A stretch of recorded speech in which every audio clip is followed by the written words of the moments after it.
Oi, Eliane, bom dia. Oi, bom dia, Raíssa e Carolina, ouvintes. Bom dia, Eliane. Bom, a gente está aí há menos de 2 semanas, né, do primeiro turno das eleições. Parece que há poucas certezas sobre qual será o resultado das manchetes ali nos jornais em 3 de outubro, porque essa estabilidade está perseguindo os líderes das pesquisas à presidência da República, não? Olha, quando a gente olha as pesquisas desde 2018, quando o ex-presidente Lula ainda não tinha sido declarado inelegível, e eu estou falando aí do Datafolha de agosto de 2018, desde agosto de 2018 até agora, há uma forte estabilidade na diferença entre o ex-presidente Lula na dianteira e o presidente Jair Bolsonaro em segundo lugar. Né? Naquele momento, quando os dois eram candidatos, eles tinham uma diferença grande também a favor do Lula. Essa diferença veio se mantendo, teve uma oscilação ao longo dos últimos meses, mas são oscilações. Né? Então a diferença diminuiu entre Lula e Bolsonaro, mas a estabilidade é muito clara quando a gente fala no favoritismo do Lula e na dificuldade que o presidente Jair Bolsonaro tem para suplantar essa estabilidade. O Bolsonaro mexeu mundos e fundos, né, com a PEC emergencial, com o Auxílio Brasil, que foi para R$ 600, mexeu no ICMS para gasolina, a própria economia vem dando sinais de recuperação, a inflação está abaixo de 10%, o desemprego também caiu abaixo de 10%, nada disso muda o favoritismo do Lula e nada disso quebra o muro do Bolsonaro, o teto do Bolsonaro. Então a eleição estabilizou há muito tempo a favor do ex-presidente Lula. O que o Datafolha de ontem deixa em dúvida? Se haverá ou não um segundo turno, porque o Lula oscila, na hora está com mais de 50% dos votos válidos, hora está menos do que 50% dos votos válidos, e na última pesquisa de ontem ele está com 48%. Com 48%, ele não ganha no primeiro turno, tem o segundo turno. E aí entram problemas adicionais. Na hora de votar, o eleitor do Lula vai votar? Tem a questão do medo, porque a gente está vendo uma eleição violenta, que já teve 2 mortes, agressão a jornalista, etc. Tem o medo e tem aquela questão que o próprio Lula já falou. Né? Ele fez uma peça de propaganda dizendo, olha, no dia da eleição, não peguem seus carrinhos e vão para a praia, tem que votar. Porque o eleitorado do Bolsonaro, além de estar armado, de ser mais perigoso, ele é mais obstinado. Então, ele vai votar. Se houver uma grande abstenção, essa abstenção pode afetar os votos do Lula. Então, a eleição vai ser decidida no primeiro turno? Eu sempre achei muito improvável. Né? Então, caminha para o segundo turno. E o Bolsonaro, que não tem mais instrumentos, armas, estoque para tentar intervir nessa distância para o Lula, ele agora ataca na frente internacional, porque vai a Nova York e vai a Londres, e também ele parte para aumentar principalmente a rejeição ao Lula, e ele parte também para convocar o pessoal dele para ir votar, e votar firmemente. Então, a gente está tendo aí estabilidade, gente. A palavra dessa eleição é estabilidade. Eliane, agora, se a gente olhar essa estabilidade também nos recortes, a gente vê algumas diferenças, né? Por exemplo, pegando aqui o eleitorado até 2 salários mínimos, é uma diferença grande a favor de Lula, 52% a 27%. Aí quando é de 5 para cima, aí já fica 40 a 39, já empata, né? E se eu estava observando aqui mulheres também, entre as mulheres, Lula 46%, Bolsonaro 29%. Entre os homens a diferença é menor, aí já fica 44 a 37 para Lula. Como é que você vê esses recortes aí por esses segmentos especificamente? Olha, quando a gente fala de eleição, a gente fala muito do impacto da economia na eleição. Mas nesta eleição de 2022 está pesando muito a questão da pobreza no Brasil, da miséria no Brasil. Então, quando a gente olha o recorte até 2 salários mínimos, que é 50% da população brasileira, né?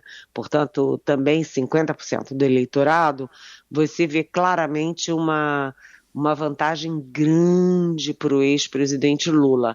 Isso se reflete, por exemplo, no Nordeste, onde a diferença também é brutal a favor do Lula, e a gente sabe que o Nordeste tem bolsões muito grandes de pobreza. Isso se reflete na escolaridade. Quando o recorte é escolaridade, os que têm menos escolaridade e, portanto, são mais pobres, eles também são francamente a favor do Lula. Isso se reflete também entre as mulheres. Por quê? Porque a maioria das mulheres, como a maioria da população, é pobre, né? E também se reflete no eleitorado jovem, porque o eleitorado jovem também reflete isso de uma maioria pobre. Então, a gente vai vendo que a questão da miséria, ela perpassa toda a eleição e perpassa também, ou justifica também, a preferência pelo Lula. E eu não falei do recorte de raça, porque os negros a gente sabe que têm menores condições de igualdade, de competitividade no Brasil, e eles também dão uma maioria favorável, confortável para o Lula. Então, essa também é uma outra marca. A eleição é uma eleição da estabilidade e a eleição da miséria, no momento em que aí os mapas da fome estão gritando nos nossos ouvidos, né? Então, e nos nossos corações, nas nossas almas e nas nossas consciências. Então, a eleição desse ano está assim.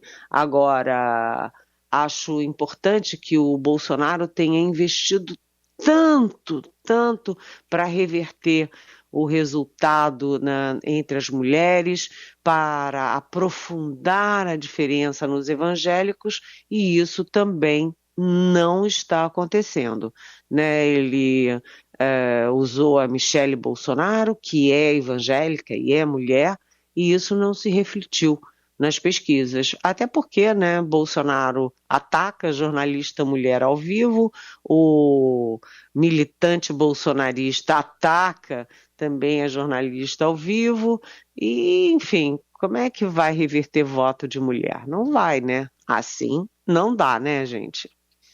É isso. E também entre evangélicos, né, Eliane? O ex-presidente está atrás de Jair Bolsonaro entre esses eleitores, mas reduziu uma vantagem do presidente dentro desse grupo entre a pesquisa da semana passada e a de ontem. A diferença que era de 23 pontos foi para 17. Ontem, por exemplo, o presidente Bolsonaro se dedicou novamente a uma agenda focando nesse público, participando de um grande evento ali ao lado do pastor Silas Malafaia, enfim, voltou a falar sobre religião. O próprio pastor incentivou o voto, né, ao presidente da República. Enfim, é um ativo que ele parece não estar deixando descoberto, né, nessa reta final. Pois é, mas acontece o seguinte, que quando o Bolsonaro faz uma campanha suja dizendo que o Lula vai fechar os templos evangélicos, os evangélicos não são bobos, eles sabem que isso é mentira. Então, em vez de reverter a favor do Bolsonaro, acaba revertendo a favor do Lula. Agora, o Bolsonaro, ele não subiu como ele gostaria, ao contrário nos evangélicos, como você falou, Carolina, mas ele subiu um pouquinho, ali ou subiu um pouquinho, e o Lula caiu um pouquinho entre os católicos, que são maioria do eleitorado religioso. Mas mesmo ele mexendo, subindo uns pontos e o Lula perdendo pontos entre os católicos, a diferença continua muito favorável ao petista. Ou seja, o Bolsonaro fica dando murro em ponta de faca, né? Ele cresce um pouquinho nos católicos, aí perde nos evangélicos, aí ele cresce um pouquinho nos homens, aí cai nas mulheres e assim vai. Né? O fato é que no frigir dos ovos, quando você olha o conjunto das pesquisas, ele não sai do lugar, ele não consegue se mexer. Talvez porque o dado também muito importante dessa eleição é a alta rejeição ao Bolsonaro. Bolsonaro tem agora 53% de rejeição pelo Datafolha. Ninguém com 53% de rejeição consegue se reeleger, né? E ele deve agradecer a ele mesmo essa rejeição, porque o Bolsonaro, como o Fernando Gabeira escreve hoje no Estadão, o Bolsonaro é o maior adversário dele o tempo inteiro. Parece até que ele não quer ganhar a eleição, porque ele faz tudo para aumentar a rejeição dele, falando barbaridades, atacando grupos do eleitorado. É uma coisa, sabe, inexplicável isso. Com essa rejeição, fica muito difícil o Bolsonaro reverter, até porque o tempo está correndo, né?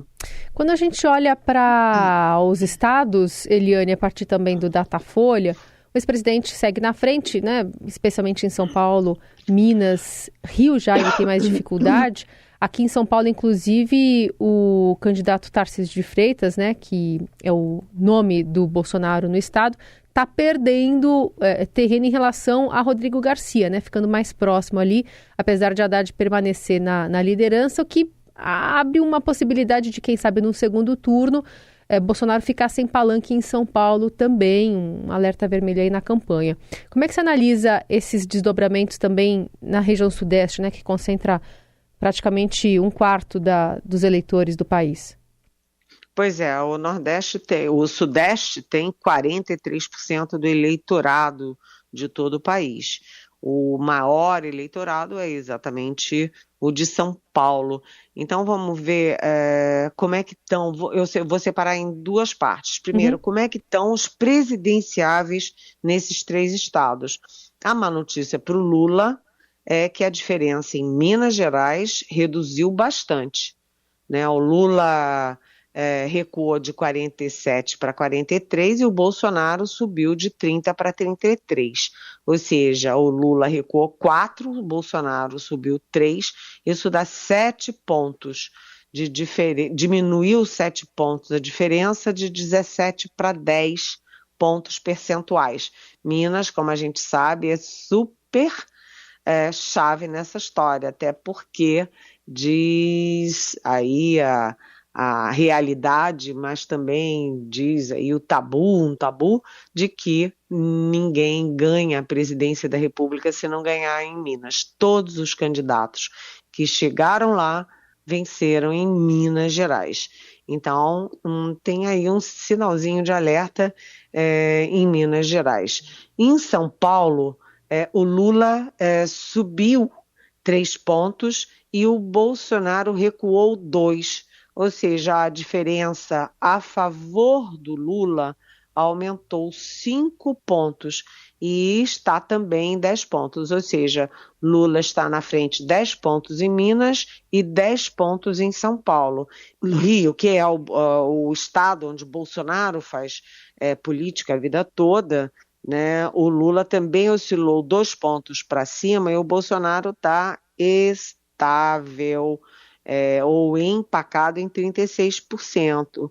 Ou seja, a diferença é de 8 pontos percentuais.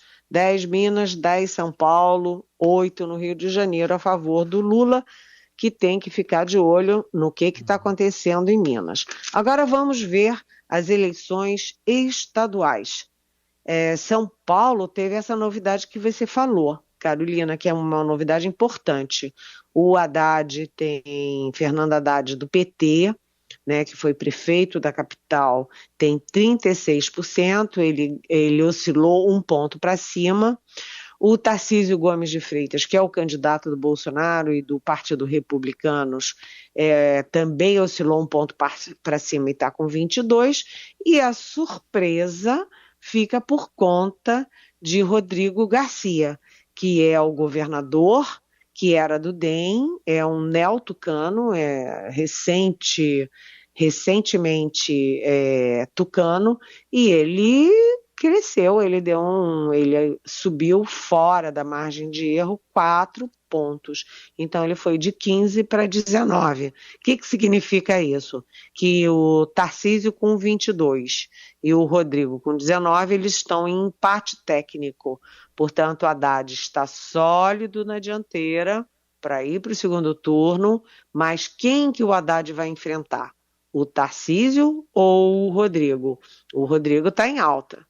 E em alta na reta final da campanha é preocupante, sim, para Tarcísio.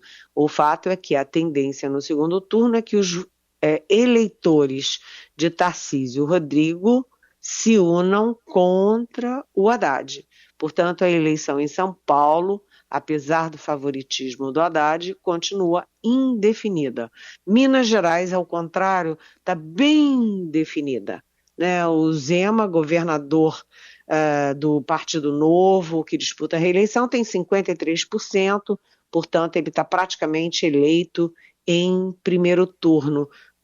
Destaque para o Carlos Viana, que é o candidato do Bolsonaro e que tem 5%. O Bolsonaro não alavancou o candidato dele em Minas Gerais, que não saiu do lugar e come poeira. No Rio, também é uma eleição indefinida.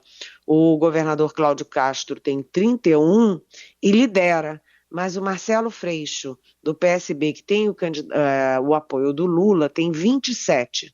Se Castro tem 31 e Freixo tem 27, você tem um empate técnico e, portanto, muita coisa pode acontecer, né? Ainda tem jogo e o Castro continua tendo muitos problemas, né? Caiu o vice dele por corrupção, teve a denúncia no CEPERJ de funcionário fantástico, roubalheira, agora tem uma delação premiada de que ele pedia propina, usava propina, ou seja, Rio também ainda vai ter muito saculejo até o dia da eleição. Da análise política com Eliane Cantanhede, a gente teve no Supremo, Eliane, formação de maioria por uma questão importante e polêmica, que é o piso salarial dos enfermeiros e enfermeiras, né, Eliane?